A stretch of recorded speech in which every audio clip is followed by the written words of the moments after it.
Isang matandang lalaki, suot ang mga damit na luma at butas-butas, ang pumasok sa isang Chase Bank isang tahimik na hapon.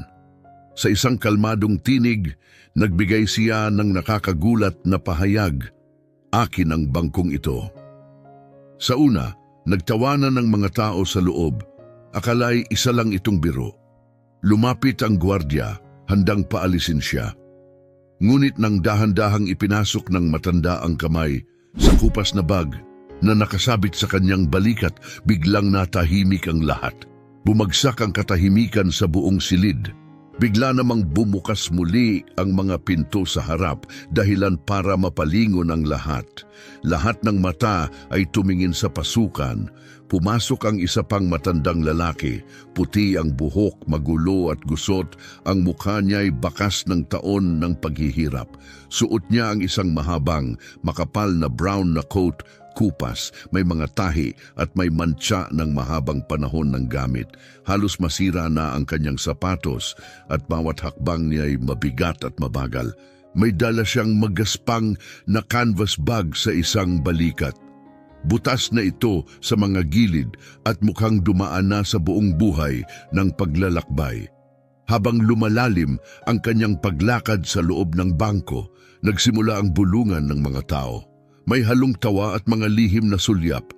Isang babaeng puti na mukhang nasa 50, nakasuot ng mamahaling damit, ay mas lalong hinigpitan ang hawak sa kanyang designer bag habang tinititigan ng matanda ng may takot at pagdududa. Sa likod ng counter, may isang batang teller nang ngumisi at bumulong sa kanyang katrabaho. Baka naligaw lang siya dito. Kalat naman niya. Umikot ang mata ng kanyang katrabaho at sumagot ng may ngisi, malinaw na hinuhusgahan ang matanda base lang sa kanyang itsura. Ngunit hindi nagpahalata ang lalaki. Naglakad siya ng may tahimik na determinasyon. Ang mga matay malalim at matatag, hindi alintana ang mga husga at pangungutya sa paligid. Tumungo siya sa gitna ng lobby at huminto.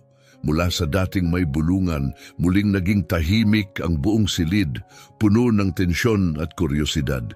Mula sa gilid, lumapit ang isang matangkad na gwardya na malinis ang uniforme. Ang mukha niya'y seryoso, halos galit. Siya si Stephen Miller, kilala sa pagiging marahas at madaling mabuwisit. Inilagay niya ang kamay sa kanyang holster, tinititigan ang matanda ng may pagduduwal. Pagkatapos may nangyaring hindi inaasahan. Tumuwid ng tayo ang matanda, tumingin sa lahat ng nanonood at binasag ang katahimikan. Ang boses niya'y kalmado ngunit matatag. "Akin ang bangkong ito." Parang kulog ang mga salitang iyon. Mabilis na napalitan ang katahimikan ng malalakas na tawanan, puno ng pangungutya at di pananampalataya. Ngunit si Johnny Kirby, ang matanda, ay hindi natinag. Nanatili siyang nakatayo, waring inaasahan niya na ang ganoong reaksyon. Habang nagtatawanan ang mga tao, nanatiling matatag ang kanyang mga mata. Hindi siya tumingin sa iba. Sa gitna ng marangya at makintab na bangko, mukha siyang hindi nababagay doon. Ngunit sa isang banda, tila siya pa nga ang pinakanararapat naroon. Ang inaakalang biro ay malapit ng maging isang bagay na mas makapangyarihan. Hindi gumalaw si Johnny. Sa malinaw at matatag na tinig, muli niyang sinabi para marinig ng lahat, "Akin ang bangkong ito." Muling sumabog ang silid sa tawanan, ngunit hindi lang gulat ang laman ng pagtawa, may halong matinding pagmamaliit. Para sa marami roon, ang ideya ng isang dukhang lalaki na nagmamay-ari ng ganoong bangko ay katawa-tawa at para sa iba, nakakainsulto pa. Sa isang sulok, dalawang batang teller na sina Armando at Martin ang nagbulungan ng may panlilibak. "Sigurado akong lasing yan, yung mga matandang galing sa looban. Puro illusion lang ang buhay," ani Martin sabay ngisi. "Baka akala niya nasa opisina ng DSWD siya," sagot ni Armando na may mapanuksong tawa. Sapat ang lakas ng kanilang bulong para marinig ni Johnny, ngunit wala siyang sinabi. Nakatitig lang siya sa main counter kung saan naroon si Albert Temp, ang manager ng bangko.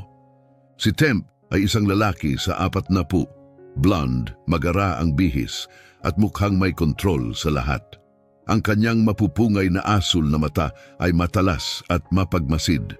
Habang patuloy ang tawanan at bulungan, kumunot ang noo ni Temp, kumindat siya kay Steven, ang gwardya.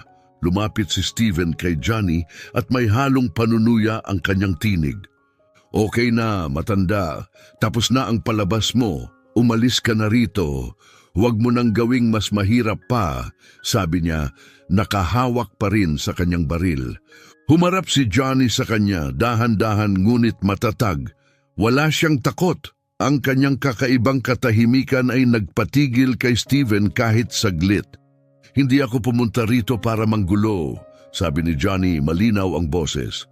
Pumunta ako para kunin muli ang akin, ang bagay na ninakaw sa akin ng bangkong ito mahigit 50 taon na ang nakalipas. Muling natahimik ang buong silid, ngunit sa pagkakataong ito, hindi lang ito dahil sa kalituhan o pagtawa. Ito na ang simula ng isang bagay na hindi inaasahan ni Numan. Sa simula inakala ni Albert Temp na isa lamang itong maliit na istorbo, karaniwang pangyayari sa isang hapon ng karaniwang araw. Ngunit unti-unting lumaganap ang kakaibang tensyon. Lumabas siya mula sa likod ng counter at lumapit sa matandang lalaki, pilit pinananatiling propesyonal ang kilos. Magalang ang kanyang anyo, ngunit hindi maikakaila ang lamig sa kanyang mga mata. Makikita sa kanya ang pagdududa at bahagyang pagkainis. Ginoo, hindi ko alam kung ano ang pinaniniwalaan ninyo. Anya, ang boses ay kalmado, ngunit malayo ang tono. Pero mali po kayo. Ang bangkong ito ay nasa pamilya ng mga Matthews sa loob ng maraming henerasyon. Ang lolo ko ang tumulong sa pagtatayo nito. Malamang ay nalilito lang kayo. Ngunit hindi umatras si Johnny. Diretso siyang tumingin sa mga mata ni Temp at matatag na sumagot, hindi ako nalilito. Kasabay nito, dahan-dahan niyang ibinaba ang lumang bag mula sa kanyang balikat at maingat na inilapag sa sahig. Tila bang ang laman nito ay may kakayahang baguhin ang lahat. Ipapakita ko sa inyo, sabi niya, mababa ang boses ngunit buo ang loob. Dito mismo, ngayon din. Ang mga taong malapit ay nagsimulang magkatinginan ng hindi mapakali, bulong-bulungan, nag-uusap sa pamamagitan ng mapagtakang tingin. May 3 na umatras. Karamihan sa mga customer ay puti, sanay sa tahimik at marangyang pamumuhay sa Rockview at hindi nila gusto ang paghadlang ng isang mahirap, matandang lalaki sa kanilang payapang araw gamit ang tila kakatuwang pahayag. Si Steven, ang guwardya, ay kitang-kitang nawawalan na ng pasensya. Lumapit siya ng mabilis at sumigaw ng huling babala. Isa na lang, matanda, sigaw niya. Umalis ka na o tatawagin ko na ang pulis.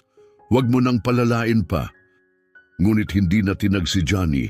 Sa halip, dahan-dahan siyang lumuhod at sinimulang buksan ang kanyang bag. Bagamat nanginginig at may edad na ang kanyang mga kamay, gumalaw ito ng may layunin. Lahat ng tao sa loob ay nakatingin sa kanya, pigil ang hininga, hindi makaalis ang tingin. Pati si Steven ay saglit na natigilan, bahagyang binawasan ng higpit ng hawak sa kanyang baril. Nahati ang kanyang mukha sa pagitan ng pagdududa at kuryosidad. May bagay dito na kailangang makita ng lahat, mahinang sabi ni Johnny, ngunit puno ng kumpiyansa. Pagkatapos binuksan niya ang bag, sa mismong sandaling itinaas niya ang takip, nagbago ang hangin sa loob ng bangko. Ramdam mo ito. Yumuko ang mga tao, lumaki ang mga mata, at namatay ang mga bulong sa isang iglap. Sapagkat anuman ang inilabas ni Johnny, hindi ito panluloko o kwentong guni-guni. Totoo ito, at may dalang bigat na hindi inaasahan ng sinuman. Bago pa man tuluyang makita ng lahat kung ano iyon, biglang dumamba si Steven. Malakas ang yabag ng kanyang bota sa marmol na sahig, kasabay ng isang tunog na tila basag na salamin. Tama na yan! Sigaw niya, galit na galit ang boses. Ito ay bangko, hindi ampunan ng mga palaboy na naghahanap ng gulo. Ang mga salitang iyon ay umalingaw-ngaw sa buong silid na parang sampal. May ilang puting customer na tahimik na tumango, hindi man nagsalita, ngunit kitang-kita sa kanilang mukha ang sang-ayon. Ang matandang bias ay muling bumangon sa kanilang mga mata. Ang ilan sa mga tauhan ng bangko na kanina'y interesado pa ay umatras na. May ilan na nagbulungan, tahimik, na sinasang-ayunan si Steven. Ngunit nanatiling kalmado si Johnny. Nakatayo siyang matatag, tila hindi siya tinatablan ng unos ng panghuhusga sa paligid. Walang takot sa kanyang mukha, puro determinasyon. Ang kanyang mga mata, malalim, maitim at hindi natinag ay nakatutok kay Steven. At sa unang pagkakataon, nakaramdam ng kaunting pangamba ang gwardiya. Hindi ako narito para manggulo, sabi ni Johnny. Ang kanyang tinig ay tila batong hindi magigiba. Narito ako para kunin ang akin. Pwede mo akong insultuhin pero hindi niyon mababago ang katotohanan.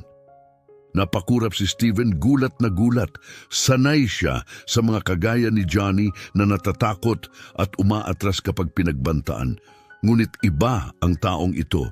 May kakaibang katatagan sa kanya, isang bagay na hindi kayang sindakin. Isang mahinang ubo ang sumira sa katahimikan. Muling nagsalita si Albert Temp, halatang sinusubukang pakalmahin ang lahat. Ang tono niya ay kontrolado at formal. Steven, tama na. Sabi niya, hindi man lang tiningnan ng gwardya. Nakatutok pa rin ang kanyang pansin kay Johnny. Ang boses niya ay magalang pa rin, ngunit malamig na at mas maingat. Ginoo, kung may tunay kayong ebidensya, handa kaming suriin ito, pero hinihiling kong huwag niyo na pong palalain pa ang gulo sa bangkong ito. Bahagyang tumango si Johnny. Pagkatapos, maingat niyang inilabas mula sa bag ang isang lumang ledger. Dilaw na ang papel, marupok at bakas sa bawat pahina ang katandaan. Itinaas niya ito para makita ng lahat at muling nagsalita, kalmado, malinaw, ngunit may lakas. Ito ang orihinal na talaan ng Chase Bank mula pa noong 1948, taon kung kailan ko ito itinatag. Ako si Johnny C.K. Kirby at bago ito ninakaw gamit ang kasinungalingan at rasismo, ang bangkong ito ay akin. Tahimik ang buong silid, lahat ay nakatingin, ang ilan ay hindi makapaniwala, ang iba'y pilit itinatago ang pagkabigla. Ang pangalang binanggit niya ay tila kumulog sa buong lobby. May ilan pa ring nag-aalinlangan ang tingin, ngunit may halong pagkabagabag na. Sa likod ng counter, namutla si Albert Temp. Bahagyang nanginginig ang kanyang mga kamay. Nang mabanggit ni Johnny ang apelidong Kirby, may malinaw na pagbabagong nangyari sa kanya. Narinig na niya ang pangalang iyon noon at hindi ito basta-basta bagay na maaaring balewalain.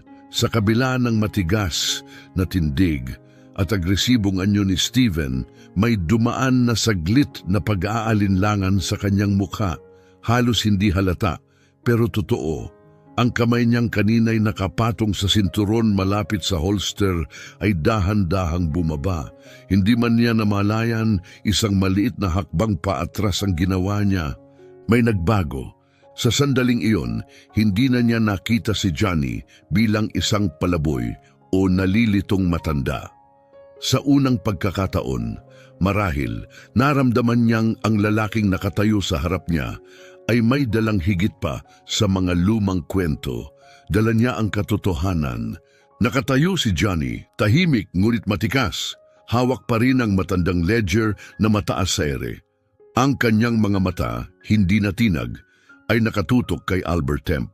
At ang mukha ni Temp, hindi na ito kasing kampante kagaya kanina. Unti-unti na itong gumuho. Kitang-kita ni Johnny ang pagbabago. Ang mga taong kanina lamang ay nagtatawanan at nambababa sa kanya ay ngayon nakatitig sa kanya ng may pagdududa. Ang pundasyon ng kanilang paniniwala ay nagsisimula ng manginig. At kasabay ng pag-ugoy na iyon, nagiba ang buong atmosfera sa loob ng bangko.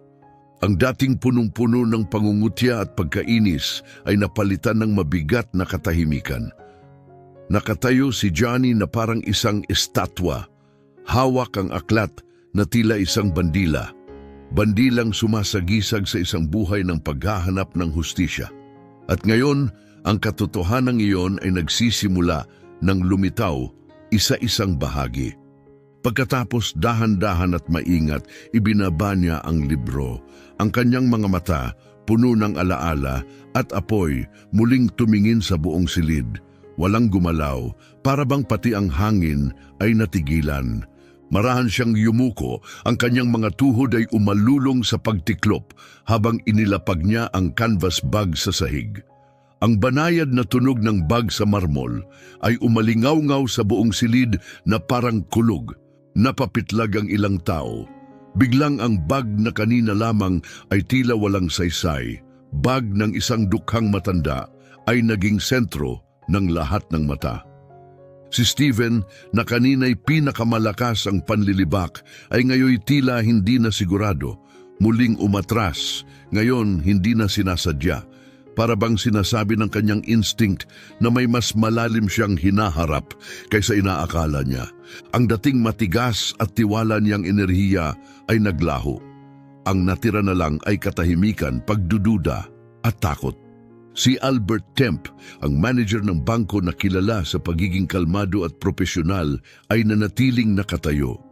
Ang kanyang mga matay nakatitig sa bag, hindi kumukurap, para bang naengkanto. Ang lalaking nakayanan na ang mga kasot iskandalo sa mga nakalipas na taon ay ngayoy mukhang napaliligiran, hindi sigurado sa susunod na hakbang. Ang kanyang kamay ay nakabigkis sa gilid ng katawan, bahagyang nanginginig, ngunit hindi nagmadali si Johnny. Hinayaan niyang umigting ang tensyon na parang alon na malapit ng bumagsak. Pagkatapos, gamit ang mabagal, tiyak na mga kamay na hinubog ng taon ng pakikipaglaban, inabot niya ang bag at sinimulang kalagin ang mga tali. Ang kanyang mga daliri, bagamat kulubot at matigas, ay gumalaw na may katahimikan na lalong nagpatahimik sa paligid. Isa-isang naluwagan ang mga buhol hanggang sa wakas, sa isang huling hila, bumukas ang bag. Halos sabay-sabay na yumuko ang mga tao, hindi mapigilang tumitig. At doon nila ito nakita, isa-isang lumabas mula sa bag ang mga bungkos ng lumang pera. Kupas, luma, dahan-dahang gumugulong sa makintab na sahig. Bawat bungkos ay mukhang antigong-antigo, taglay ang lumang Chase Bank emblem, isang lumang logo na hindi na ginagamit sa loob ng mahigit 50 taon. Dilaw na ang mga perang papel, ang mga sulok ay nakakulubot, tila mga alaala na natulog sa dilim ng dekada. May malamig na hangin na tila dumaan sa loob ng bangko. Namulat ng malaki ang mga mata ni Steven. Pilit siyang nanatiling kalmado, pero tumingin siya kay Albert Temp, waring naghahanap ng kasagutan. Ngunit si Temp ay parang nakita rin ang multo, namumutla, bahagyang nakabuka ang bibig. Hindi maari, mahinang bulong niya, halos hindi marinig. Paano mo ito nakuha? Hindi agad sumagot si Johnny. Yumuko siya at dahan-dahang kinuha ang isa sa mga bungkos ng pera. Hawak ito na parang isang sagradong bagay. Marahan niyang hinimas ang ibabaw ng lumang papel, maingat, tulad ng isang taong humahaplos sa alaala na hindi kailanman nawala. Kumikinang ang kanyang mga mata, saglit lamang ng isang malayong damdamin, isang alaala, isang panahong ibang-iba sa ngayon. Noong 1948, wakas na niyang sinabi, ang boses ay mababa, ngunit sapat ang tindi upang hatiin ang hangin. Ako ang nagtayo ng bangkong ito gamit ang sarili kong kamay, gamit ang pawis, pangarap at sakripisyo ko. Bawat dolyar, bawat tiles sa ilalim ng inyong mga paa may pangalan at kwento ko. Tumigil siya pagkatapos ay tumingin ng diretsyo kay Temp. Pero nang makita niyo ang kulay ng balat ko, pinili niyong maniwala sa kasinungalingan. Pinalayas niyo ako, kinuha ang akin dahil lang sa ako ay isang itim na lalaki. Ang kanyang boses, matatag at puno ng sakit ng isang buong buhay, ay may lakas na hindi kayang sukatin ng salita. Sa lobby, nagbago na naman ang damdamin. Ang mga taong tumawa at humusga sa kanya ay ngayon ay umiwas ng tingin. May ilang nakatingin sa sahig. May ilan pa rin ang ayaw maniwala sa narinig nila. Pero marami na ang hindi kayang balewalain ito. Si Steven, pilit bumabangon mula sa dumadaluyong na pagdududa, ay muling lumapit. Ang tono niya ngayon ay mas maingat, wala na ang kayabangan. Maganda ang kwento mo, mahinang sabi niya, halos pag-aalinlangan. Pero paano namin malalaman na totoo to? Paano makakakuha ng ganitong halaga ang isang tulad mo? Diretsyong tumingin si Johnny sa mga mata ni Steven. Ang kanyang titig, kalma, ngunit matalim, ay parang sibat na tumagos sa kayabangan ng batang guwardya. Pinatigil ito sa kinatatayuan. Sa isang sandali, nakaramdam si Steven ng kakaiba, isang uri ng awtoridad na hindi kayang ipaliwanag. Umaalingasaw mula sa matandang lalaking nasa harap niya. Ako si Johnny C.K. Kirby, sabi ni Johnny. Ang boses ay tahimik ngunit umalingaw-ngaw na parang kulog. Ang lalaking tinanggal ng bangkong ito kasama ang kanyang pamana, kanyang yaman at maging ang kanyang pangalan. Tumigil siya sandali, pinasadahan ng tingin ang buong labi na ngayoy tahimik pagkatapos ay nagdeklara, at nandito ako upang bawiin ang mga bagay na ninakaw sa akin. Ang kanyang mga salita ay bumulusok sa hangin, sumasalpok sa bawat sulok ng malawak na bangko. Habang pumapaimbulog ang boses niya sa katahimikan, unti-unti nang naunawaan ng mga nakikinig. Hindi na ito basta isang kakaibang tagpo. Saksi sila ngayon sa pagbubunyag ng isang matagal nang tinabunang katotohanan. Pagkatapos ng kanyang sinabi, bumalot ang bigat ng katahimikan sa buong silid, tila hamog na dumadagan sa bawat isa. Nakalat sa malamig na sahig ang mga luma at kupas na pera. Ang mga sulok nito'y marurupok. Ang tinta ay kupas na, parang mga bulong mula sa isang nakaraang halos wala ng gustong banggitin. Bawat bungkos ng pera ay naging paalala ng isang kasaysayang sinadyang ilibing. Lahat ng paningin ngayon ay nakatutok kay Johnny. May mga mukha ng gulat, iba'y may alinlangan, pero wala ni isa ang nakayang umiwas sa kanya. Si Albert Temp, ang manager ng bangko na kilala sa pagiging mahinahon kahit sa ilalim ng pressure, ay halatang nawalan na ng kontrol. Ang ebidensyang nasa harap niya, ang pera, ang ledger, ang matanda mismo, ay unti-unting ginigiba ang kwento ng kasaysayan na akala niyang totoo. Sa unang pagkakataon, naramdaman niyang nawawala sa ilalim niya ang matibay na lupa ng kanyang awtoridad. Piliting kontrolin ang sitwasyon, lumapit si Temp at yumuko. Pinulot niya ang isa sa mga bungkos ng pera, maingat na tiningnan ito. Ang lumang Chase Bank logo na nakatatak sa marupok na papel ay nagpapakirot sa kanyang sikmura. Hindi mapagkakaila, ito'y tunay at sinauna. Sinasabi mong ikaw si Johnny C.K. Kirby? Tanong ni Temp, pilit pinapakalma ang tinig. Na ikaw ang nagtatag ng bangkong ito noong 1948? Hindi nagdalawang isip si Johnny. Oo, sagot niya buo ang boses. Ako ang nagtayo ng institusyong ito mula sa wala. Ibinigay ko ang lahat, oras ko, lakas ko, pangarap ko. At nang ito'y nagsimulang magtagumpay, bigla nila itong kinuha sa akin dahil lamang sa kulay ng aking balat. Umiling si Temp, para bang nais niyang burahin ang narinig, ngunit nananatili ang mga salita. At habang mas pilit niya itong itinatanggi, mas lalo itong nagiging totoo. Nagsimulang tumulo ang pawis sa kanyang noo. Unti-unting nawawasak ang kanyang karaniwang tikas at kontrol. Kumakapit sa kahit anong natitirang lohika, muling nagsalita si Temp. Mas malakas ang tinig, tila kinukumbinsi ang sarili. Kung ikaw nga talaga ang nagtatag, Ginoong Kirby, bakit wala ni isang tala ng pangalan mo? Nabasa ko na ang lahat ng opisyal na dokumento, bawat archive.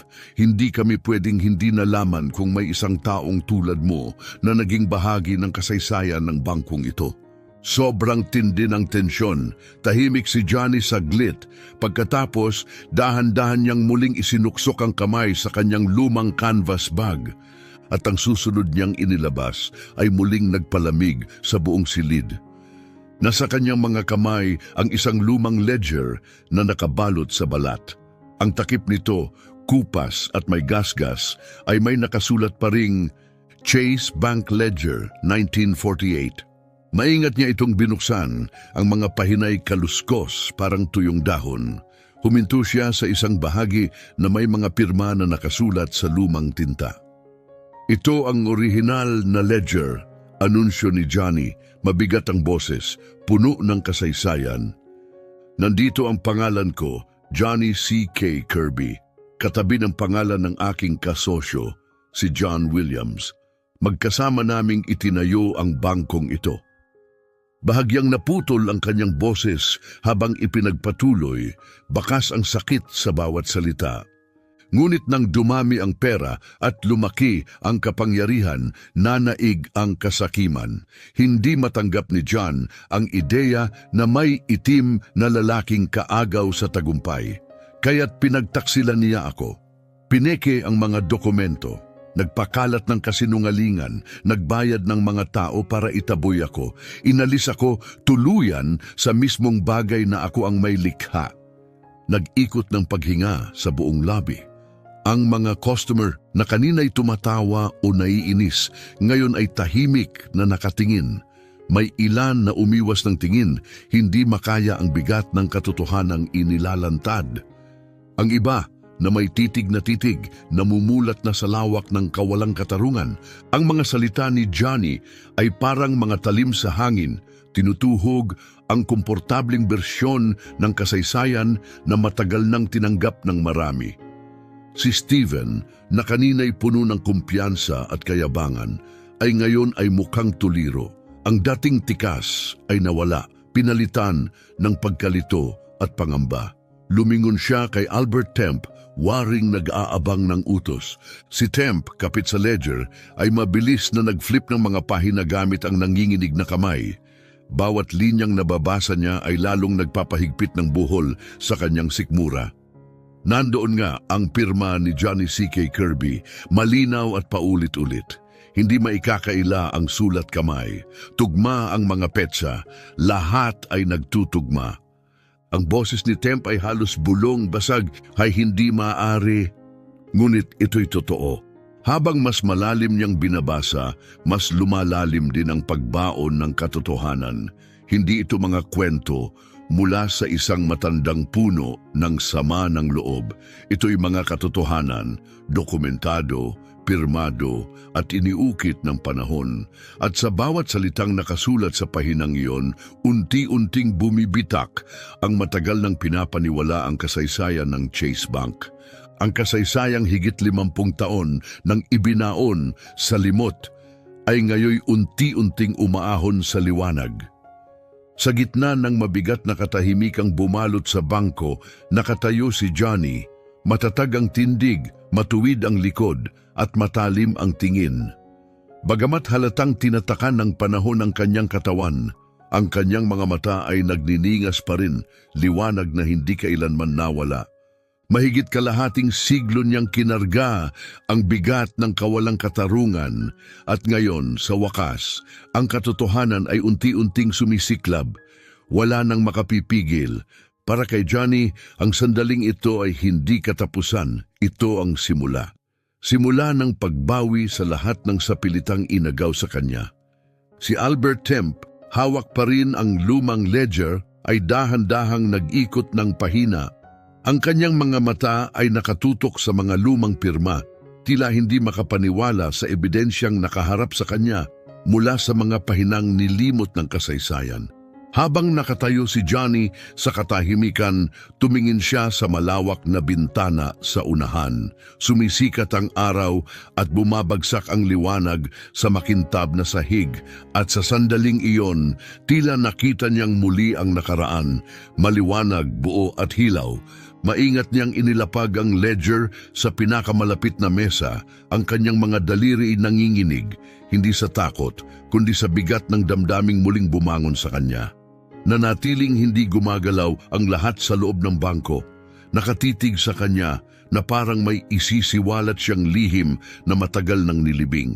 Dahan-dahang iniangat ni Johnny ang ulo, buhay pa rin ang ningning sa kanyang mga mata.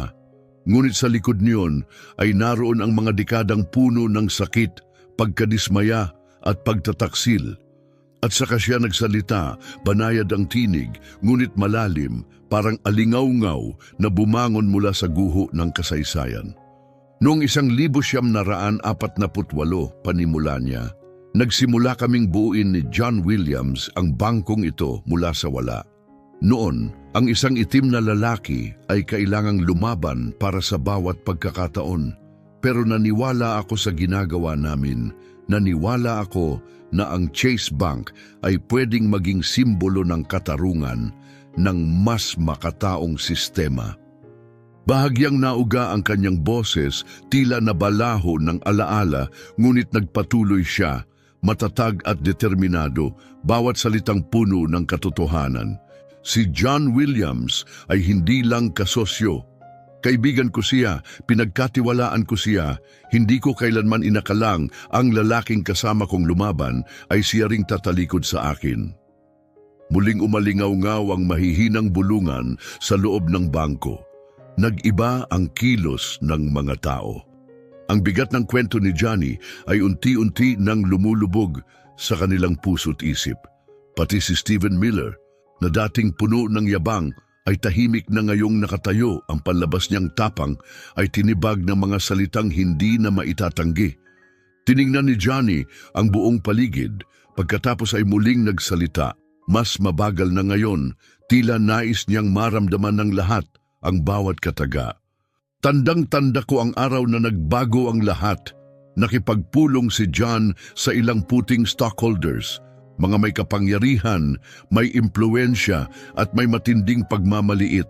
Sinabi niya sa kanila na ang isang itim na lalaki ay hindi maaaring mamuno sa isang bangko. Sinabi niyang sisirain ko lang ang lahat. Huminto siya, huminga ng malalim, isinandal ang sarili sa alaala. Pinaniwalaan nila ang kanyang kasinungalingan. Pinalayas nila ako. Gumamit sila ng legal na tuso at madidilim na kasunduan para tanggalin ako sa board. At nang lumaban ako, sinarhan nila ang bawat pintuang nilapitan ko. Muling nanginig ang kanyang boses, ngunit ngayon may halong lakas. May hawak akong ebidensya, mga dokumento, katunayan. Lumibot ako sa mga korte, sa mga abogado, humahanap ng hustisya. Pero walang nakinig. Noon, ang mga kagaya ko ay hindi binibigyan ng pagkakataong magsalita. Pinapatahimik na kami bago pa man makapagsimula. Nagliliwanag ang mga mata ni Johnny sa mga luha na hindi niya pinakawalan. Mahigpit ang kanyang panga sa pagpigil ng emosyon. Ang sakit ng mga taon, ang pagtataksil, ang pag-iisa ay naroon pa rin. Buhay na buhay. Nakatayo ako noon sa harap ng isang hukom, patuloy niya, at diretsong sinabi sa akin, alamin mo ang iyong lugar. Ang isang itim na lalaki ay hindi pwedeng magpatakbo ng bangko. Tahimik, kay tahimik na tila maririnig ang paglaglag ng isang karayom. Ang mga taong nagtipon sa lobby na kanina'y natuwa o nainis, ngayoy tila binato ng realidad. Ang iba'y napayuko sa hiya. Ang iba na may hindi makahanap ng sasabihin. Pumunta sila roon para sa ordinaryong transaksyon. Sa halip, pinapaharap sila ngayon sa isang matagal nang nilimutang kasaysayan at pinapakinggan nila ito, marahas at totoo. Si Albert Temp ay nakatayo pa rin sa kinatatayuan niya, walang imik. Ang dating kumpiyansang laman ng kanyang mukha ay nawala na. Ang natira ay isang lalaking gulat, at walang alam kung paano susunod. Nais niyang kontrolin ang sitwasyon, ngunit ngayon hindi na ito kanya. Huminga ng malalim si Johnny, hinahanda ang sarili para sa mga salitang susunod. Naroon pa rin ang emosyon sa kanyang mga mata, ngunit ang kanyang boses ay naging matatag. Hinihiwa ang katahimikan ng malinaw at makapangyarihang tinig. Sa huli, wala silang iniwan sa akin, sabi niya. Nawala ang pangarap ko, ang karera ko, pati ang pangalan ko. Tinanggal nila ako sa mga talaan, parang hindi na ako kailanman nabuhay. Parang lahat ng itinayo ko ay para sa iba. Tumigil siya at itinuon ang kanyang tingin kina Stephen Miller at Albert Temp. Hindi natinag ang kanyang mga mata. Ngayon, bumalik ako, hindi para maghiganti, kundi para ipaharap sa inyo ang katotohanan. Bawat dolyar sa bangkong ito, bawat tile sa sahig, bawat hanging nilalanghap ng lugar na ito, galing sa sakripisyo ko, sa trabaho ko, sa pagkawala ko. Ang katahimikan na sumunod ay hindi na tulad ng mga nauna. Ang kanyang mga salita ay hindi lamang nagsalaysay ng isang kwento. Nagbukas ito ng isang sugat sa kasaysayan, sugat na matagal nang tinabunan, kinalimutan at ginawang malinis. Ngunit ngayon, bumukas ito muli at hindi na maikakaila. Si Johnny ay hindi na basta isang matandang estranghero, hindi na siya ang dukhang pinagtawanan nila pagpasok niya. Nakatayo siya ngayon bilang isang buhay na patunay ng pag-iral. Isang sagisag ng lahat ng pilit ibinaon ng lipunan. Ang presensya niya ay patunay na ang katotohanan ay hindi namamatay. Naghihintay lang ito ng tamang sandali upang bumangon at ito ang sandaling iyon. Sa pagkakataong ito hindi na siya mabubura. Ang hangin sa loob ng Chase Bank ay nanatiling mabigat at walang galaw kahit matapos magsalita si Johnny. Walang nagsalita, ngunit ang bigat ng kanyang kwento ay patuloy na umalingaw-ngaw. Mas malakas kaysa sa anumang tinig. Bawat tao sa silid ay nakatitig sa matanda, ang kanilang mga mukha'y nakapako sa pagitan ng di makapaniwala at tahimik na kahihiyan. Parang pati ang oras ay huminto. Hinihintay ang katotohanang ganap na yumakap sa bawat sulok ng lugar. Sa katahimikang iyon, muling gumalaw si Johnny. Mabagal, maingat, puno ng layunin, yumuko siya papunta sa kanyang lumang canvas bag. Bawat kilos niya'y sinadya, tila gusto niyang ang bawat galaw ay matandaan. Ang kanyang mga mata ay kalmado at matatag, puno ng lakas ng isang taong naghintay ng dekada para sa sandaling ito. Hinugot niya mula sa bag ang isang bungkos ng mga lumang papel, maingat na binalot sa oilcloth, para bang nagpoprotekta ng kayamanang mula pa sa nakaraan. Tumindig siyang muli, buong taas, at dahan-dahang binuksan ang balot gamit ang banayad na kamay. Bawat pahina ay tinurnuhan ng pag-iingat, tila ba hinahawakan niya ang isang bagay na sagrado. Tahimik na nanonood ang lahat, ang tensyon ay muling tumaas. Ito, panimula ni Johnny, ang tinig ay kalmado at kontrolado. Ang mga orihinal na legal na dokumento. Patunay na hindi ko kailanman nilagdaan ang paglipat ng pagmamay-ari ng bangkong ito. Hindi ko ito ibinigay kanino man, hindi kay John Williams at lalong hindi sa pamilyang Matthews. Ang pagbanggit sa apelyidong Matthews ay agad nagpabago ng ihip ng hangin sa silid. Kilala ng lahat sa Rockview ang pamilyang Matthews. Sa loob ng maraming henerasyon, sila ang itinuturing na mukha ng bangkong ito. Mayayaman, kagalang-galang. Walang nagtangkang kwestiyonin ang kanilang pamana. Hanggang ngayon, si Albert Temp na nakatayo lang ilang hakbang mula kay Johnny ay parang nawala ng lakas sa tuhod. Nangangatog ang kanyang mga kamay habang pilit niyang pinapanatili ang balanse. Palagi niyang ipinagmamalaki ang pagiging kalmado sa ilalim ng pressure. Pero ngayon, nagsisimula nang pumasok ang sindak. Ano ang ibig mong sabihin, Ginoong Kirby? Pautal niyang tanong. Sa loob ng mga dekada, pamilyang Matthews ang may-ari ng bangkong ito. Minana nila ito, Bahagi na ito ng kasaysayan ng bayan. Mabagal na lumapit si Johnny, hindi natinag ang mga mata at inilagay ang mga dokumento sa nanginginig na kamay ni Temp. Tingnan mo na lang, Albert, mahinahong sabi niya. Nandiyan ang katotohanan. Nabuhay ka sa isang kasinungalingan ipinamana sa iyo ng mga taong binuo ang kapangyarihan nila sa pagtataksil. Ayaw man sinimulan ni Temp na basahin. Linya sa linya, sinuyod ng kanyang mga mata ang mga lumang dokumento. Bawat pirma, bawat opisyal na tatak ay totoo at nakakasira. Doon niya nakita ang pangalan ni Johnny C.K. Kirby malinaw na malinaw. At kapansin-pansin din ang kawalan ng kanyang pirma sa mga dokumentong naglilipat ng pagmamay-ari. Nandoon ang lahat. Ang bangko ay kinuha sa kanya, hindi sa legal na paraan kundi sa panlilinlang at manipulasyon. Sa huling mga pahina, tanging ang pangalan ni na John Williams at ng pamilyang Matthews ang naroon. Gumalaw ang labi ni Temp, ngunit walang lumabas na salita. Sa wakas, mahina niyang nasambit. Hindi ito maaari. Tumingin siya kay Johnny, maputla ang mukha, parang gumuho ang mundo sa ilalim niya. Kung totoo ang mga papeles na to, ibig sabihin, totoo ang mga yan, putol ni Johnny. Ang boses ay mas matatag, tila punyal na humihiwa sa katahimikan. At ang ipinapakita nila ay ninakaw sa akin ng Chase Bank ng mga makapangyarihang lalaking gumamit ng diskriminasyon para itago ang kanilang kasalanan. Hindi lang ito tungkol sa kasakiman. Isa itong makasaysayang kawalang katarungan at hindi na ito pwedeng itago.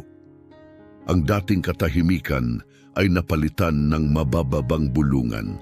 May mga customer na nagsimulang maglabas ng kanilang mga telepono upang mag-record.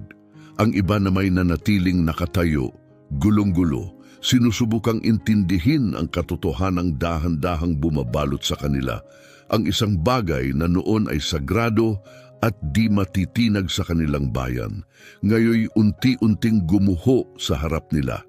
Nananatiling kalmado si Johnny. Hindi na siya basta isang matandang lalaki. Siya ngayon ay isang saksi, isang tagapagdala ng katotohanan at sa wakas, inilalantad na niya ito para makita ng lahat. Si Albert Temp, hawak pa rin ang mga dokumento, ay dahan-dahang naupo sa pinakamalapit na silya tuliro. Nanginginig ang kanyang mga kamay habang tinititigan niya ang mga papel, mga piraso ng mundong pinaniwalaan niyang totoo. Ngayoy lantad bilang isang ilusyon. Ang pundasyong pinagpatungan ng kanyang buong karera ay gumuho. Wala nang babalik sa dati. Ang mga bulungan ay naging mga alingaw-ngaw ng pagkabigla. Ang mga customer ay napatingin sa labas, may ilan na gusto nang lumabas. May halong takot, galit at pagkalito. Ang ibang kamay ay may hawak na kamera, nagdodokumento ng isang bagay na hindi na simpleng eksena. Ito'y kasaysayan sa pag-usbong. At sa gitna ng lahat na natiling nakatayo si Johnny, tumingin siya kay Stephen Miller na nasa gilid pa rin ng eksena, matigas pa rin ang tindig. Ang isang kamay ay nakakapit sa kanyang holster. Ngunit hindi na tinag si Johnny. Bagkus, tinitigan niya ito ng may tahimik at matatag na habag. Ginoong Miller, aniya, ang tinig ay mabait ngunit di matitinag. Hindi ako narito para manggulo. Narito ako para ilantad ang katotohanan. Talaga bang poprotektahan mo ang isang kasinungalingang nakabaon ng 50 taon? Hindi agad sumagot si Stephen. Lalo niyang hinigpitan ang hawak sa holster, ngunit ang dating tiwala sa sarili ay nawala. Tumingin siya sa paligid, naghahanap ng suporta, ngunit pawang pag-aalinlangan at pagkabiglaang nakita niya, wala ni isa ang sumang-ayon. Hindi ko alam kung anong palabas to, sigaw niya may basag sa tinig. At wala akong pakialam, gumulo ka sa loob ng bangko at kailangan mong managot. Diyan ka lang hanggang dumating ang pulis. Ngunit kahit siya mismo ramdam ang panlalambot ng kanyang mga salita. Ang kanyang autoridad, tila wala ng bisa. Si Temp, na nakaupo pa rin ay tumayo sa wakas. Nanginginig ang boses, ang mga tuhod ay tila walang lakas. Steven, tama na, mahina niyang sabi. Kailangan nating lapitan to ng maayos. Hindi ito tulad ng inaakala natin. Kailangan nating tingnan ang katotohanan. Mabilis na lumingon si Steven, galit at hindi makapaniwala ang muka. Anong ibig mong sabihin, Albert? Basta mo na lang pababayaan na sirain ng taong ito ang lahat ng pinaghirapan natin? Naniniwala ka sa kanya? Tahimik ang buong silid. Hindi sumagot si Temp. Hindi niya kaya. Tiningnan niya si Johnny pagkatapos ang mga dokumento at sa huli ang mga mukha ng mga taong nanonood, gulong-gulo, gising. Nananatiling tahimik si Johnny, wala na siyang kailangang sabihin. Dahil sinasabi na ng kanyang mga mata ang lahat. Hindi na siya muling mabubura. At lahat ng naroon, aminin man nila o hindi, ay alam na ang katotohanan ay dumating. At sa pagkakataong ito, hindi na ito matatahimik muli. At habang naghihintay sila sa pagdating ng mga pulis, isang bagay ang naging malinaw. Hindi na muling babalik sa dati ang mundo sa loob ng Chase Bank matapos pumasok si Johnny Kirby sa mga pintuan nito. Ang titig ni Johnny ay nagsabi ng lahat. Ito ang tingin ng isang lalaking naghintay ng buong buhay para sa katotohanan na sa wakas ay mailantad. Isang katotohanang hindi na maaaring ipagsawalang bahala, hindi na pwedeng patahimikin, hindi na may kukubli sa ilalim ng kapangyarihan at kaginhawaan. At naramdaman iyon ni Albert Tempern, ramdam niya ang bawat salitang binitiwan ni Johnny na tila biglang naging bigat sa kanyang dibdib. Totoo ang mga dokumento, totoo ang mga pirma. At ang kwentong matagal na niyang pinaniwalaan, ang pamana ng Chase Bank ay walang iba kundi isang alamat na itinayo sa panlilinlang at kasakiman. Ngunit ang katotohanan, gaano man ito makapangyarihan, ay may kapalit. Alam ni Albert kung sino talaga ang pamilya Matthews. Alam ng lahat sa Rockview. Mayaman, hindi matinag, at matinding nagbabantay sa kanilang reputasyon. Sa loob ng maraming henerasyon, sila ang nagpapatakbo ng Chase Bank at may hawak silang kapangyarihang kayang sirain ang sinumang susuway sa kanila. Kapag lumabas ang katotohanan ito, tiyak ang unos, mga kaso, atensyong media, walang katapusang laban sa korte, magigiba ang reputasyon ng bangko, at pati ang pangalan ni Albert, ang kanyang karera, ang lahat ng pinaghirapan niya, maaring mabura sa isang iglap. Habang sumisikip ang kanyang isipan sa mga pangitain ng paparating na unos, tumingin si Albert sa kabila ng lobby at nagtama ang kanilang mata ni Steven Miller. Nasa holster pa rin ang isang kamay ni Steven, tuwid ang tindig, matigas ang anyo, isang malinaw na imahe ng kontrol at kaayusan. Ngunit ngayon, napagtanto ni Albert na ang imaheng iyon ay salungat sa kanyang konsensya. Luminga siya sa paligid, tahimik na nakamasid ang mga customer.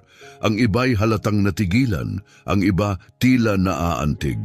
May takot sa kanilang mga mata, ngunit may isa pang bagay na nagniningning sa likod ng pagkabigla, panimulang paniniwala. At naramdaman ni Albert iyon, si Johnny na nag-iisa sa harap ng lahat, hubot-hubad sa harap ng paghuhusga, ay nagsalita ng may dignidad at katotohanan. Ang ganung uri ng lakas, hindi mo kayang pekein. Lalong lumakas ang tinig ng kanyang konsensya, ang bigat ng kaalaman, ang tunay na kaalaman, na si Johnny ay niloko at pinagsamantalahan ay hindi na kayang balewalain. Ngunit halos sabay, bumalik sa kanyang isipan ang anino ng pamilyang Matthews. Tila bumubulong ng mga banta kahit walang salita. Naalala niya ang maaaring sumunod, mga demanda, paninira, pagguho ng lahat, pati na marahil ang kaligtasan ng kanyang pamilya. Sinakmal siya ng takot.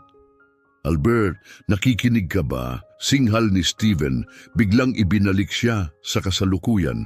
Matalim ang boses, puno ng pagkayamot, Talaga bang isusugal mo ang lahat para sa matandang yan, para sa mga luma at alikabuking papel? Tumalikod si Albert kay Steven.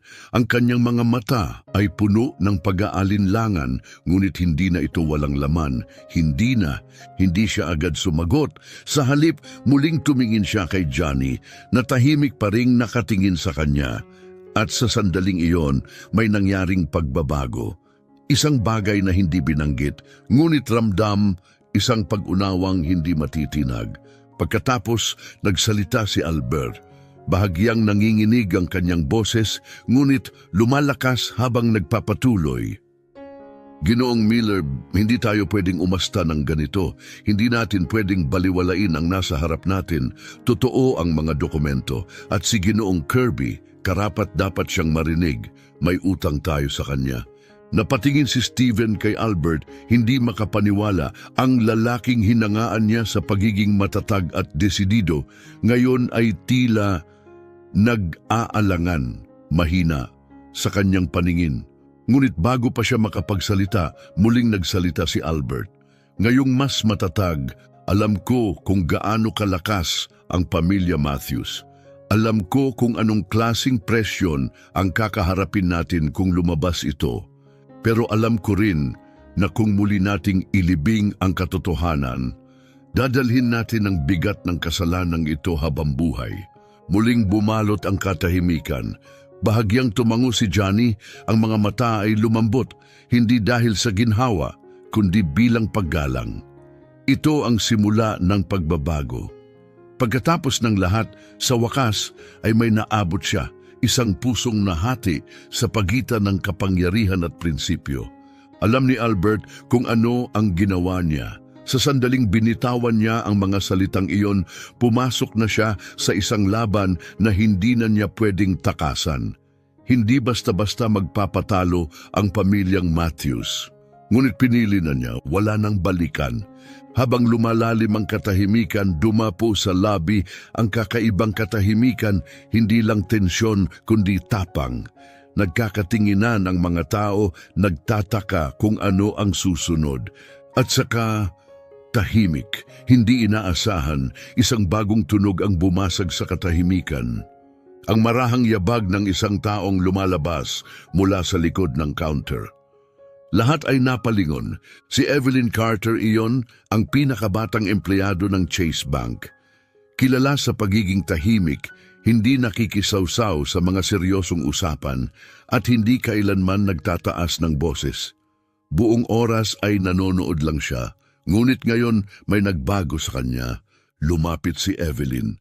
Maliit ang kanyang katawan, magaan ang hakbang, ngunit sa sandaling iyon, ang kanyang presensya ay naging matindi. Naglakad siya na may tahimik na determinasyon sa marmol na sahig, papunta sa mga bungkus ng lumang pera na nakakalat sa gitna ng silid. Nagtaka ang lahat. Natigilan si Steven, hindi makapaniwala sa nakita. Ang mukha niya ay napuno ng kalituhan at may halong pagkainis. Hindi niya maunawaan kung bakit isa-isa nang bumibitaw ang mga taong inaasahan niyang kakampi sa harap ng lalaking kanina lang ay itinuring niyang walang halaga. Ngunit hindi siya tiningnan ni Evelyn. Nakatuon ang kanyang paningin sa pera, sa mga dokumento at sa huli kay Johnny na tahimik na nanonood, may pagkilala sa kanyang mga mata. Hindi siya basta lumalapit sa isang tumpok ng papel at pera. Lumalapit siya sa katotohanan. Isa yung munting kilos, ngunit may dalang pambihirang kahulugan. Ang ginawa ni Evelyn ay hindi lang paggalang. Ito ay isang tahimik, ngunit makapangyarihang pahayag. Hindi niya kailangang sumigaw. Sa simpleng paglapit, pinili na niya ang panig. Naniniwala siya kay Johnny at sa sandaling iyon alam ng lahat. Naniniwala ako sa inyo, Ginoong Kirby, sabi ni Evelyn. Ang tinig ay mahina, ngunit malinaw, tumagos sa bigat ng hangin na parang ilaw sa gitna ng dilim. Baka nga matagal na tayong nabuhay sa kasinungalingan. Baka ngayon na ang panahon para tumigil sa pagpapanggap. Habang umaalingaw-ngaw ang kanyang mga salita sa marmol na sahig ng bangko, Tila huminto ang oras, walang gumalaw, walang huminga. Nakakita sila ng pagbabago, isang pagbabagong hindi na kayang baliktarin. Nakatigil si Stephen Miller. Ang kanyang mga mata, malalaki sa gulat at lumalaking galit, ay nakapako kay Evelyn na para bang tinaksil nito ang lahat ng pinaninindigan niya. Sa kanya, ang ginawa ni Evelyn ay hindi lang pagtutol, ito'y rebellion. Isang saksak sa autoridad na buong buhay niyang ipinagtanggol. Ngunit hindi umatras si Evelyn. Humarap siya sa iba pang mga empleyado. Ang kanyang mga mata na dating mahiyain at tahimik ay ngayon ay nagniningas sa determinasyon. Hindi lang siya nagpapahayag ng suporta. Tinatawag niya ang kanyang mga kasamahan na magising, makita ang katotohanan at tumindig. At hindi ito nagtagal. Si Armando, isa sa mga teller na kanina'y nagtatawa at nangungutya, ay lumapit. Tahimik niyang pinulot ang isang kupas na perang papel mula sa sahig at inilapag ito sa mesa sa tabi ng kay Evelyn. Ang kanyang mukha ay puno ng pagsisisi at ang kanyang mga mata ay humarap kay Johnny na may halong paghingi ng tawad at bagong paggalang. Naniniwala rin ako sa inyo, Ginong Kirby, mahina niyang sabi. Pasensya na, kanina mali ako. Isa-isa sumunod ang iba pang empleyado. Lumapit sila sa mga nakakalat na perang papel na tila mga piraso ng sagradong kasaysayan. At kahit wala silang sinasabi, maingat nilang inilalapag ang isa sa harap ni Johnny. Maliit ang kanilang mga kilos. Kaunti lang ang mga salita, ngunit malakas ang mensahe.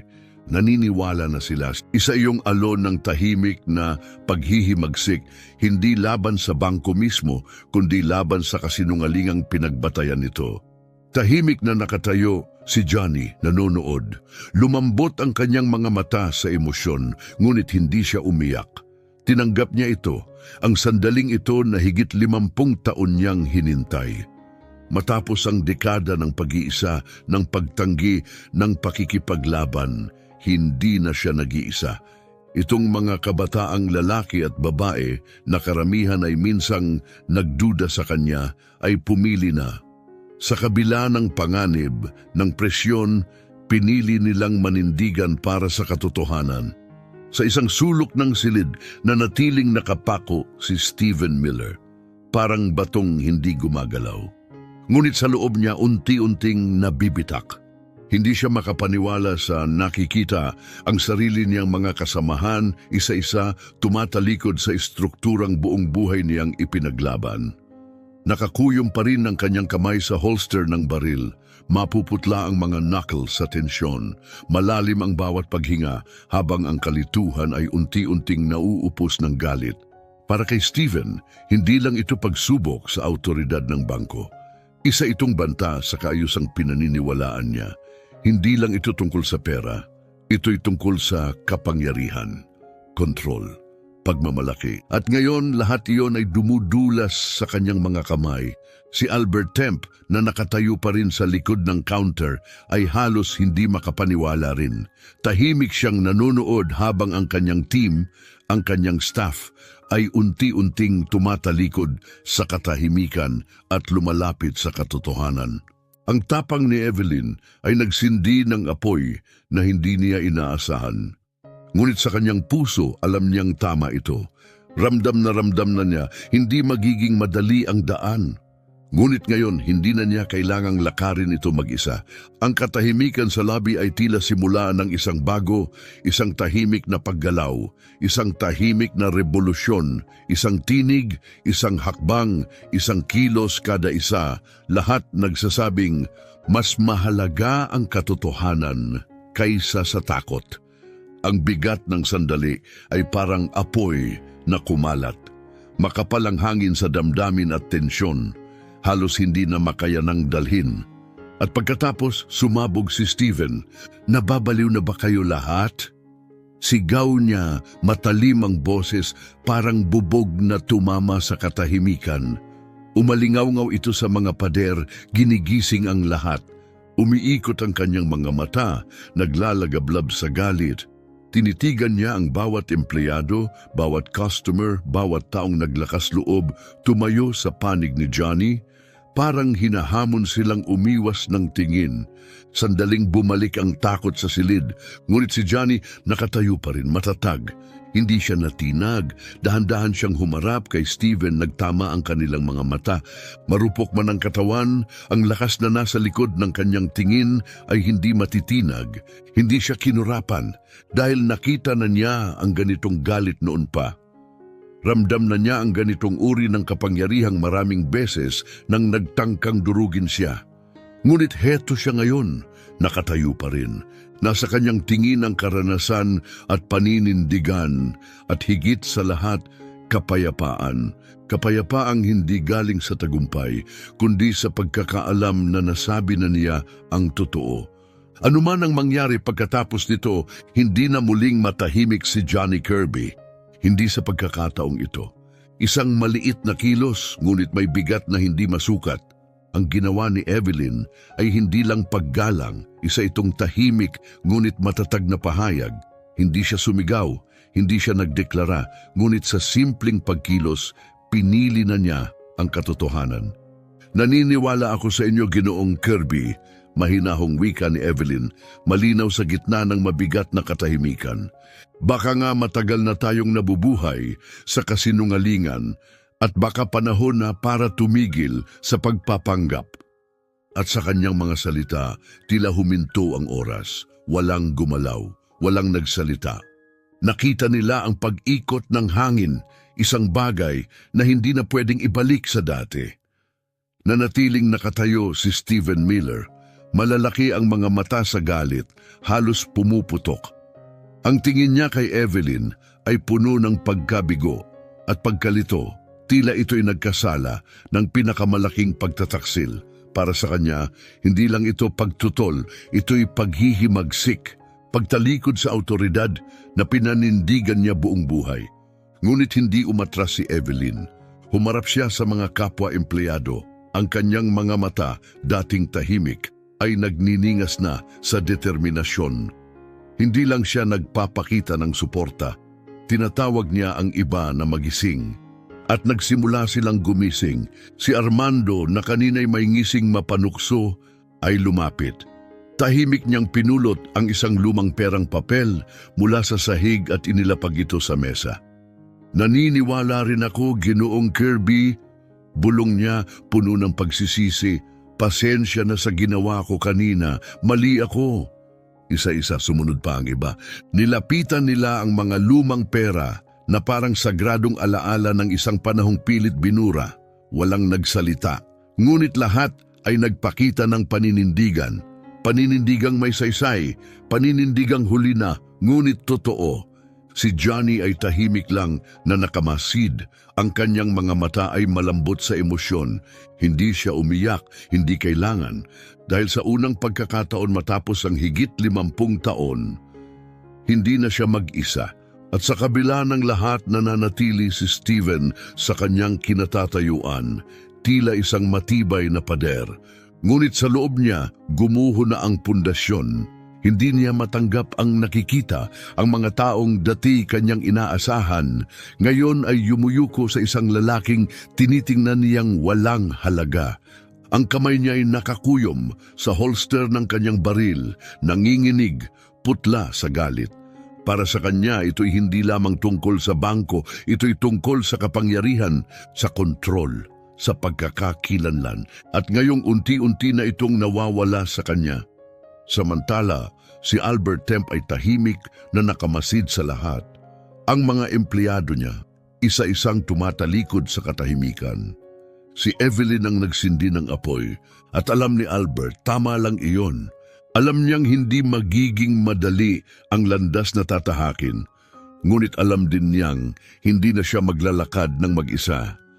At sa sandaling napakabigat ang katahimikan, pumutok si Steven. Nababaliw na ba kayo lahat? Sigaw niya parang kidlat na sumira sa katahimikan. Nagulat ang lahat. Ang mga mata ni Steven ay galit, mapula, nagsusumigaw ng takot. Ngunit walang umatras. Hindi si Johnny, hindi si Albert, Hindi ang kahit isa sa mga taong ngayon ay pumiling tumindig. Tumayo si Albert, ang puso'y tumatakbo, ang isip naglalaban-laban. Ito na ang kanyang bangko, ang kanyang mga tao at ang kanyang desisyon. Ngunit si Steven ay hindi na nag-iisip, siya ay nagre-react, natatakot at desperado. Bigla niyang hinugot kalahati ng kanyang baril mula sa holster, nag-freeze ang buong labi. "Tama na!" sigaw niya. "Sinabi kong umalis ka na!" Tinutok niya ang baril kay Johnny, isang tahimik ngunit nakakapanindig balahibong banta. Napasinghap ang mga tao, may ilang tahimik na gumapang papunta sa mga exit. Ngunit walang naglakas loob magsalita. Ito na ang dulo, isang maling hakbang at wala nang babalikan, ngunit nanatili si Johnny, kalma, matatag, hindi takot. Tumayo si Albert sa pagitan nila at sa sandaling iyon alam niya, ito na ang sandali at gumalaw siya, lumakad siya, huminga ng malalim at tumayo sa mismong gitna ng baril at ni Johnny Kirby. Nagulat ang lahat, bahagyang nanginginig ang kanyang mga tuhod, ngunit ang kanyang boses matatag. "Steven," sabi niya, "bilang manager mo, inuutos ko, ibaba mo ang baril, ngayon na." Napatingin si Steven, halos hindi makapaniwala. "Pinapanigan mo siya?" sigaw niya. "Matapos ng lahat ng binuo natin, ipagpapalit mo yon para sa kanya?" Hindi na tinag si Albert. "Hindi ito tungkol sa pagpili ng panig," mahinahong sagot niya. "Ito ay tungkol sa pagpili ng katotohanan." "Nabasa ko na ang mga dokumento, wala nang pagtanggi. Ang ginawa sa kanya ay mali, sadya at malupit. At kung gusto pa nating may patutunguhan ng bangkong ito, kailangan na nating itigil ang pagbubulag-bulagan." At sa wakas, unti-unting ibinaba ni Steven ang baril. Nanginginig ang kanyang kamay, galit pa rin ang kanyang mukha, ngunit ang kilos niya ay pagsuko. "Pagsisisihan mo to, Albert," bulong niya, "hindi na isang banta, isang pag-amin, isang pagkatalon." At tahimik siyang umatras. Nanatiling nakatayo si Johnny, hindi gumalaw. Ngunit ngayon may ngiti sa kanyang mga labi, hindi ng tagumpay, kundi ng kapayapaan. Tumingin siya kay Albert.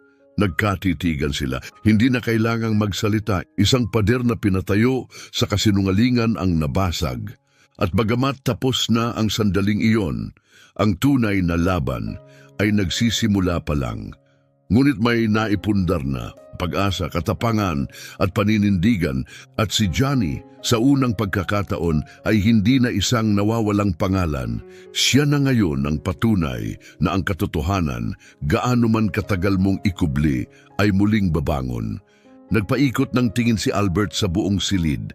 Nakita niya ito sa kanilang mga mata, sina Evelyn, Armando at marami pang iba, ang tahimik na lakas, ang hindi matinag na suporta at ang iisang paninindigan.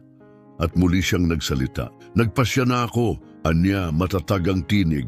"Dadalin ko ito, lahat ng dokumento, lahat ng ebidensya sa Board of Directors at Executive Committee." Huminga siya ng malalim at idinagdag ng buong linaw at tapang. "Alam ko kung ano ang ibig sabihin nito. Isinusugal ko ang lahat, ang aking trabaho, ang aking kinabukasan. Pero mas pipiliin kong mawala ang lahat kaysa magtrabaho sa isang lugar na itinayo sa katahimikan, kawalang katarungan at kasinungalingan." Ang kanyang mga salita ay kumalat sa buong silid, parang punlang itinanim sa bawat puso. Isang alon ng tahimik na pag-unawa at paninindigan ang dumaan sa labi. Lumapit si Evelyn, mahinahon ngunit buo ang loob.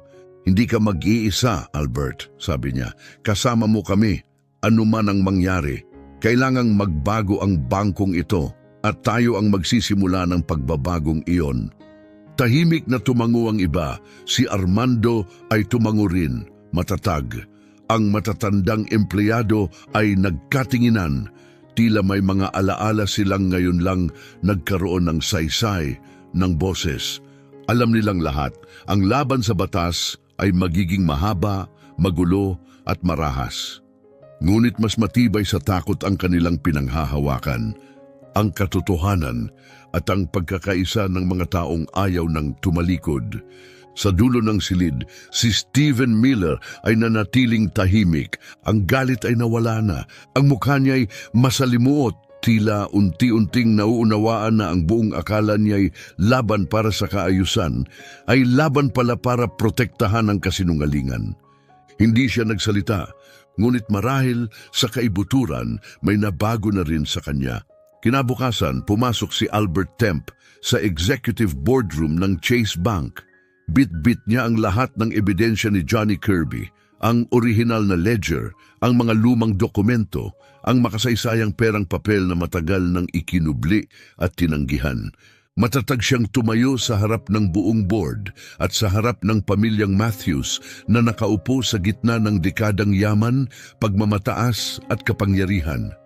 At sinabi niya ang katotohanan, tulad ng inaasahan, sumabog ang silid, may galit, may akusasyon, may banta, tahas man o palihim, ngunit hindi natinag si Albert. Hindi siya tumayo roon para sa sarili niya, kundi para kay Johnny, para sa katotohanan at para sa kaluluwa ng bangkong minsang bulag niyang pinagsilbihan. Hindi nagtagal, kumalat ang balita sa buong Rockview. Ang kwento ni Johnny Kirby at ang mga lihim ng Chase Bank ay naging laman ng mga pahayagan, balita at maiinit na diskusyon sa buong komunidad. Lumalabas ang mas maraming katotohanan, naungkat ang mga dekadang katiwalian at pagtanggi. Umpisa na ito ng laban sa korte at si Johnny, hindi na lamang siya isang matandang lalaking bumabawi sa ninakaw sa kanya. Isa na siyang simbolo, isang simbolo ng katotohanan, ng tibay, ng hustisya na hindi kailanman namamatay. Para kina Albert, Evelyn, Armando at iba pa na dati tahimik na tumatanggap ng sistema, lahat ay nagbago. Hindi na sila basta empleyado, sila na ngayon ay tagapagtanggol, tagapagbago, tagapag-ingat ng isang mas makatarungang hinaharap. At si Stephen na nakatayo sa gilid tahimik, wala na siyang kayang itanggi. Kailangang harapin niya ang isang katotohanan na hindi na niya maikukubli. Lumagpas sa Rockview ang kwento ni Johnny. Naging inspirasyon ito para sa iba, mga taong matagal ng tahimik, pinagsawalang bahala, binaliwala, sapagkat ang kwento ni Johnny Kirby ay hindi lang tungkol sa pagbawi ng kanyang pamana. Ito ay tungkol sa ating lahat, tungkol sa lakas ng loob upang magsalita, sa paninindigan para sa tama, at sa paniniwalang may halaga pa rin ang katotohanan. Dahil meron. Kaya ngayon kami nagtatanong sa inyo, ano sa tingin mo ang pinakaimportante kapag humaharap sa kawalang katarungan? Ito ba'y tapang? Ito ba'y integridad? O ito ba'y ang kahandaang isuko ang lahat alang-alang sa tama? Kung tumimo sa puso mo ang kwentong ito, huwag kalimutang i-like ang video, i-share ito sa isang taong kailangan itong marinig at mag-subscribe sa aming channel para sa mas marami pang totoong kwento na pumupukaw ng pag-asa. Maraming salamat sa panunood at hanggang sa muli, tumindig magsalita ng totoo at huwag kailanman tumigil sa paniniwala sa hustisya. Isang matandang lalaki, suot ang mga damit na luma,